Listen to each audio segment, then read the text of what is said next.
भगवान श्री कृष्ण बताते हैं, जो लोग ज्यादा पूजा पाठ करते हैं, भगवान उनकी मदद कब करते हैं। जय श्री कृष्णा, राधे राधे।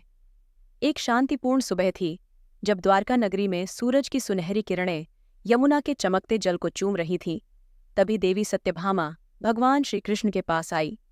उनके मुख पर एक गंभीर भाव था, जिसमें जिज्ञासा और च का मिश्रण साफ झलक रहा था। सत्यभामा ने धीमी और मधुर आवाज में कहा, प्रभु, आज जब मैं द्वारिका की गलियों में विचरण कर रही थी, तो मैंने एक दृश्य देखा जिसने मेरे मन को विचलित कर दिया। मैंने अनगिनत भक्तों को देखा जो गहरी भक्ति में लीन थे, पूरी श्रद्धा से पूजा पाठ और अनुष्ठान कर रहे थे। फिर भी उनकी अटल भक्ति के बावजूद ऐसा प्रतीत हुआ जैसे आप उनके दुखों का अंत नहीं कर रहे हैं। उनकी आवाज में सच्ची जिज्ञासा थी। प्रभु, मेरे मन में एक प्रश्न उठा है।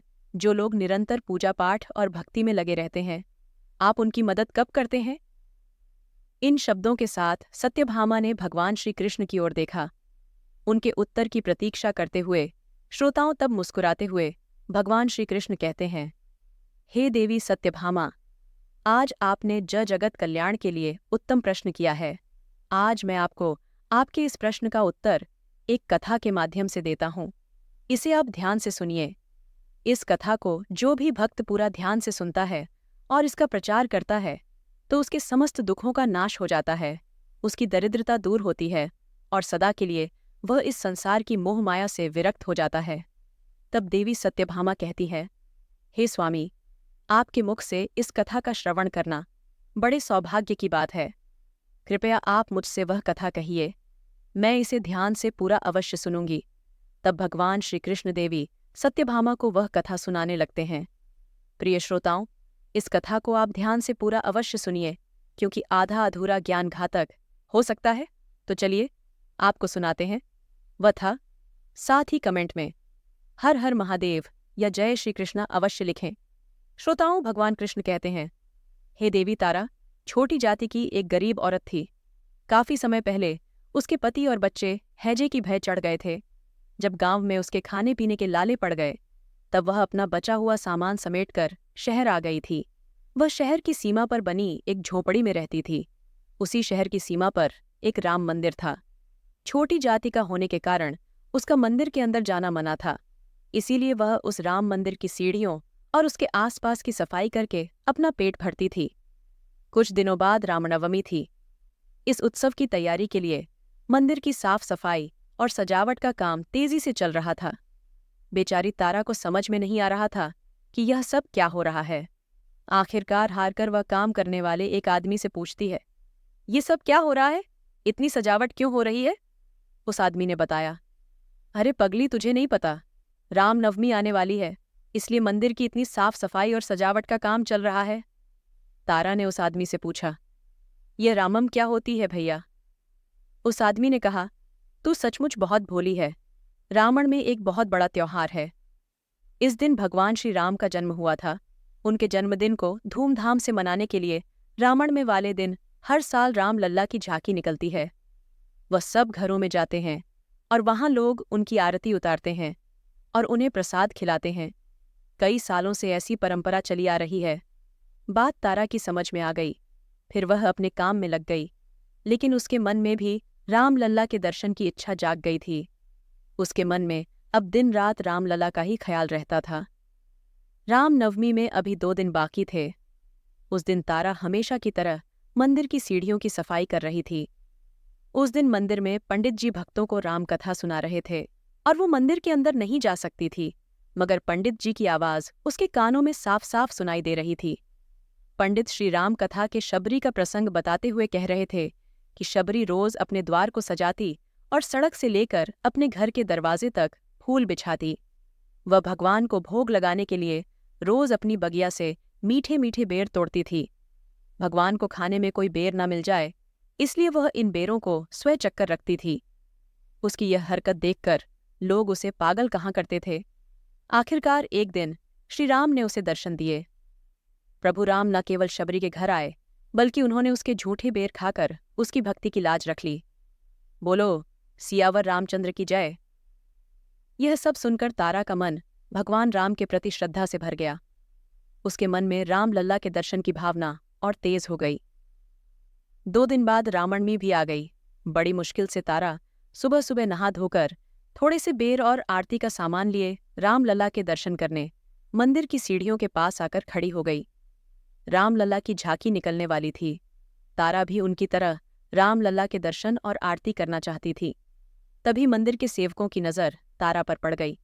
उनमें से एक सेवक उसे फटकार लगाते हुए बोला, अरे कमबख्त राम, लला की झांकी निकलने वाली है, जाओ यहां से।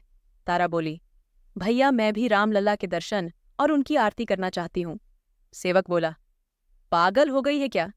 रामलला की आरती पंडित जी और शहर के दूसरे बड़े लोग करते हैं, जिनके दान से यह मंदिर चलता है। जा, चली जा, यहां से तू आरती नहीं कर सकती। जब झांकी वापस आ जाए तो आकर प्रसाद ले जाना। तारा विनम्र भाव से बोली, मगर प्रभु की नज़र में तो सब बराबर होते हैं, तो फिर मैं उनके दर्शन और आरती क्यों नहीं कर सकती? उनमें से दूसरे सेवक ने कहा, देख तारा, तू अभी अपने घर जा। जब झांकी निकलती है तब रामलला सबके घरों में आते हैं। वह तेरे घर भी जरूर आएंगे। तू वहीं उनके दर्शन भी कर लेना और आरती भी उतार लेना। मगर अभी तू यहां से नहीं गई तो तेरी भी नौकरी जाएगी और हमें भी काम से निकाल दिया जाएगा। तारा निराश होकर अपने घर आ गई। शबरी की तरह उसने अपने घर को साफ सुथरा ही नहीं किया, बल्कि अपनी झोपड़ी के द्वार से लेकर सड़क तक फूल भी बिछाए। उसे ऐसा करते देख आसपास के लोग तरह तरह की बातें बनाने लगे। वह इस प्रकार कह रहे थे, लगता है ये पागल हो गई है। ये सुबह सुबह मंदिर गई थी, लगता है वहां किसी ने भगवान के दर्शन नहीं करने दिए, इसलिए ये सदमा लग गया है। छोड़ो भाई, इसे इसके हाल पर काम पर चलो, देर हो रही है, शाम तक इसका फितूर उतर जाएगा। इतना कहकर लोग वहां से चले गए। तारा सब तैयारियां करके सुबह से शाम तक रामलला का इंतजार करती रही। सुबह से शाम, शाम से रात हो गई, मगर कोई नहीं आया। वह सोचने लगी, कहीं उन लोगों ने मुझसे झूठ तो नहीं बोला? नहीं नहीं, प्रभु के घर में देर है मगर अंधेर नहीं। मेरे प्रभु राम जरूर आएंगे। सुबह से शाम, शाम से रात हो गई। वह उसी तरह इंतजार में सारी रात द्वार पर ही बैठी रही। यहां तक कि सारी रात बीत गई और सुबह होने को आई। तारा की आंख कुछ देर के लिए लग गई। तभी अचानक उसके कानों में एक आहट सी आई। तारा जैसे सोते से जागी। उसने देखा कि उसके सामने 2 नवयुवक खड़े हैं। उनमें से एक बोला, हम आ गए माँ। तारा ने उनसे पूछा, आप कौन हैं? युवक बोला, मैं अयोध्या के राजा दशरथ का पुत्र राम, और यह मेरा छोटा भाई लक्ष्मण है। तारा के सारे शरीर में सनसनी दौड़ जाती है। वह हाथ जोड़कर लड़खड़ाते स्वर में कहती है, आप आ गए। प्रभु राम जी बोले, हाँ माँ, बहुत देर हो गई। इसके बाद तारा राम और लक्ष्मण की आरती उतारती है और फिर उन्हें प्रेम से बेर का भोग लगाती है। राम और लक्ष्मण प्रेम से तारा के दिए हुए बेर खाते हैं और तारा उन्हें प्रसन्नता से देखती रहती है। सुबह होने ही वाली थी, इस बीच तारा की आंख लग जाती है। सुबह जब तारा उठती है तो खुद से कहती है, क्या वह सब एक सपना था या रामलल्ला खुद मेरी झोपड़ी में आए थे? अभी वह यह सब सोच ही रही होती है। तभी उसकी नज़र बेरों वाले बर्तन पर पड़ती। उसमें बेरों की जगह ढेरों हीरे मोती और मणियारा के मन में अब कोई शक नहीं रह जाता। उसे पूरा विश्वास हो गया कि शबरी की तरह प्रभु ने उसकी भक्ति की भी लाज रख ली। तारा ने उन मणियों और जवाहरा में से 1-2 अपने जीवन यापन के लिए रखकर शेष सारी मंदिर को दान कर दी, जिससे शहर के अनाथ बच्चों, बेसहारा और बूढ़े लोगों के भोजन और रहने की व्यवस्था की जा सके। वह मंदिर आज भी वही है। आज भी वहां तारा की मूर्ति मंदिर की सीढ़ियों के पास लगी हुई है। रामलला के दर्शन के बाद लोग उस मूर्ति के दर्शन भी करते हैं। वहां गरीब और दुखी लोग तारा का नाम लेकर आते हैं और सभी तरह की सुविधा पाते हैं। हमारी दूसरी कहानी माया नगरी मुंबई की है। ऐसा शहर जहां एक तरफ ऊंची ऊंची इमारतें आसमान को चूमती हैं, तो वहीं दूसरी तरफ शहर का एक बहुत बड़ा हिस्सा गरीबों की झुग्गियों से ढका हुआ है। इन्हीं झुग्गियों में से एक झुग्गी में गरीब पंकज अपनी बूढ़ी माँ के साथ रहता था। पिता का बचपन में ही देहांत हो जाने के कारण माँ ने दूसरों के घर में बर्तन धो धोकर उसे पाला था। पंकज अपनी माँ से बहुत प्यार करता था। उसकी माँ अक्सर बीमार रहती थी। रोजी रो के लिए पंकज शहर के मशहूर सिद्धिविनायक मंदिर के पास फलों का ठेला लगाता था, मगर इससे उसकी कुछ खास आमदनी नहीं हो पाती थी। एक दिन मंदिर के पास जब पंकज अपना ठेला लगाए खड़ा था, तब उसके साथ के ठेले वाले ने कहा, क्या बात है पंकज, आज बड़े उदास दिख रहे हो। पंकज बोला। क्या बताऊं बिरजू, भैया 2 दिन से माँ की तबीयत बहुत खराब है। मैं सोच रहा हूं कि किसी अच्छे डॉक्टर को दिखा लूं, मगर तुम तो देख ही रहे हो, 2 दिन से एक फल तक नहीं बिका। जिन्होंने पहले उधार दिया था उन्होंने भी अब और उधार देने से मना कर दिया है। अब बताओ मैं क्या करूं। जिस माँ ने मुझे इतने दुखों में पाला है, आज मैं उसको ढंग से खाना और दवाई भी नहीं दे पा रहा हूं। लानत है ऐसी जिंदगी पर। तभी बिरजू बोला। अरे नहीं रे पंकज, खुद को ऐसे नहीं कोसते। देखो अगले हफ्ते गणेश चतुर्थी है, मंदिर में भक्तों की भीड़ उड़ेगी। तब देखना हमारी भी अच्छी खासी बिक्री होगी, और फिर तुम भी तो हर साल कितने चाव से बप्पा की मूर्ति अपने घर में स्थापित करते हो। देखना बप्पा तुम्हारे सारे कष्ट हर लेंगे। पंकज गणेश जी का बहुत बड़ा भक्त था। हर साल धूमधाम से गणेश चतुर्थी पर वह गणेश जी की एक छोटी सी मूर्ति अपने घर में स्थापित करता था। मगर इस साल जैसे उसका मन इन सब से उचट गया था, वह बोला, नहीं बिरजू भैया, इस बार मैं मूर्ति स्थापित नहीं करूंगा। मेरा मन भगवान से उठ गया है। भगवान ने तो जैसे सारे दुख मुझ गरीब के ही भाग्य में लिख दिए हैं। बिरजू ये सुनकर बोला, अरे राम राम भैया, ऐसी बातें कोई करता है क्या। ये परीक्षा की घड़ी है। हिम्मत मत हारो, देखना बप्पा तुम्हारे सारे कष्ट हर लेंगे। उस दिन भी पंकज की कोई खास कमाई नहीं हुई। किसी तरह थोड़े से जो पैसे उसे मिले थे उससे अपनी माँ के लिए उसने खाना लिया।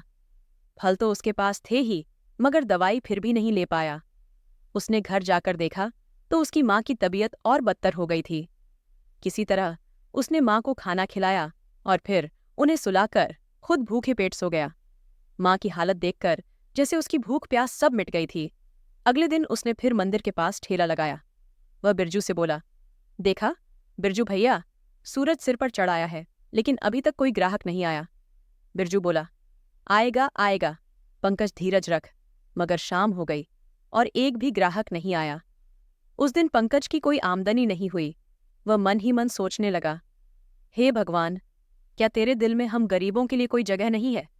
ऐसी जिंदगी से तो अच्छा है कि हमें मौत दे दे। घर में माँ बीमार पड़ी है, कैसे जाऊं खाली हाथ उसके पास।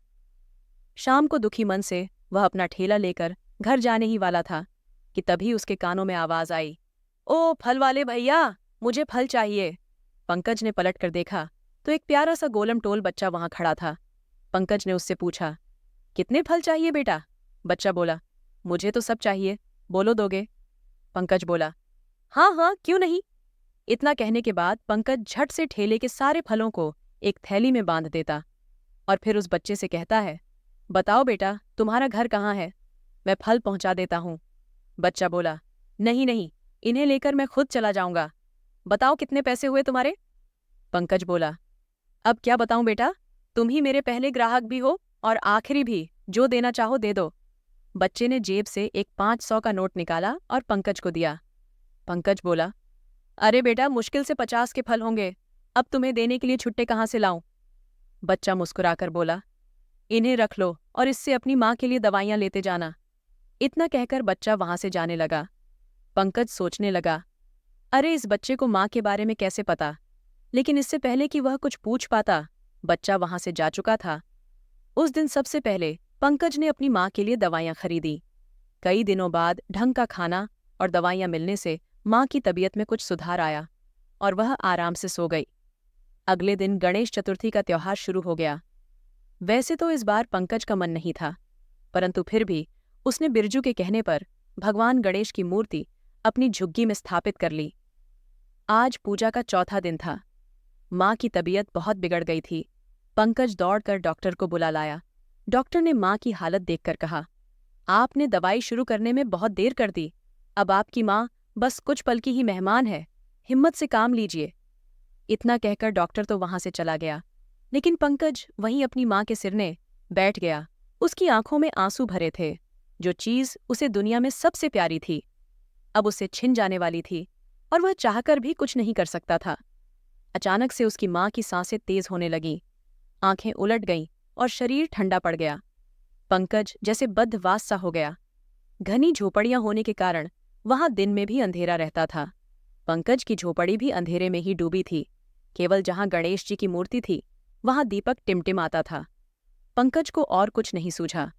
वह बप्पा की मूर्ति के पास गया और बिलक बिलक कर रोते हुए कहा, बप्पा, मैंने आज तक तुमसे कुछ नहीं मांगा, मुझे मेरी माँ लौटा दीजिए। तभी जैसे एक ठंडी हवा का झोंका आया और झोपड़ी का माहौल एकदम से बदल गया। दरवाजे पर एक आवाज आई। अलक निरंजन पंकज ने देखा, एक साधु दरवाजे पर खड़े हैं। वह साधु बोले, बच्चा तू क्यों रो रहा है? पंकज रोते हुए बोला, बाबा मेरी माँ। साधु बोले, क्यों, क्या हुआ तेरी माँ को? बच्चा पंकज बोला, मेरी माँ चली गई बाबा। साधु बोला, तेरी माँ कहीं नहीं गई बच्चा, तू एक बार उसे प्यार से आवाज तो दे। साधु की बात मानकर पंकज ने अपनी माँ को पुकारा। एक चमत्कार सा हुआ और जैसे माँ के ठंडे पड़े शरीर में फिर से जान सी आ गई और उनके मुंह से आवाज निकली, पंकज कहाँ हो बेटा, इधर आओ। पंकज की आंखें भर आईं, मगर इस बार यह आंसू दुख के नहीं, खुशी के थे। गणेश जी को चढ़ाने के लिए लाए गए। थोड़े से फल और मिठाई की थैली उसने उठाई और साधु बाबा को देते हुए कहा, मेरे लिए तो आप ही भगवान हो बाबा, ये मैं बप्पा को चढ़ाने के लिए लाया था, अब इसे आप स्वीकार करें। साधु ने कहा, भक्तों द्वारा प्रेम से दी गई हर चीज मुझे स्वीकार है। बच्चा, ला, इसे मेरी झोली में डाल दे। ये कहकर साधु ने फल ली और वहां से चले गए। तब तक माँ भी उठकर पंकज के पास आ गई और पूछने लगी, ये तू किससे बातें कर रहा था? बेटा, पंकज ने बताया, अभी अभी एक साधु बाबा आए थे माँ, उन्होंने ही तो तुम्हें नया जीवन दिया है। पंकज ने कहा, माँ, साधु बाबा यही दरवाजे पर बैठे थे। तभी पंकज की नज़र दरवाजे पर पड़ी। वहां एक छोटी सी पोटली पड़ी हुई थी। उसे देखकर पंकज बोला, अरे ये पोटली तो हमारी नहीं है। पंकज कहता है, माँ, ये जरूर उन्हीं साधु बाबा की होगी, अभी वह ज्यादा दूर नहीं गए होंगे, मैं उन्हें देकर आता हूँ। इतना कहकर पंकज बाहर निकला, लेकिन साधु उसे नहीं मिले। वह तो जैसे गायब ही हो गए थे। तभी जैसे पंकज के कानों में एक आवाज सी आई, सोच मत बच्चा, इसे भगवान का प्रसाद समझकर रख ले। पंकज उस पोटली को लिए घर आया और उसे खोला तो देखा उसमें सोने की मोहरें थीं। पंकज की नज़र भगवान गणेश की मूर्ति पर गई और एक एक कर सारी घटनाएं उसकी आंखों के सामने घूमने लगीं। पहले बच्चे और फिर साधु के रूप में खुद गणपति उसके कष्ट हरने आए थे। पंकज कुछ न बोल सका, मगर उसके कानों में बिरजू की आवाज गूंजती रही, देखना बप्पा, तेरे सारे कष्ट हर लेंगे। गणपति बप्पा मोरया। जय श्री कृष्णा। अगर वीडियो पसंद आई तो हमारे चैनल को सब्सक्राइब करें। धन्यवाद।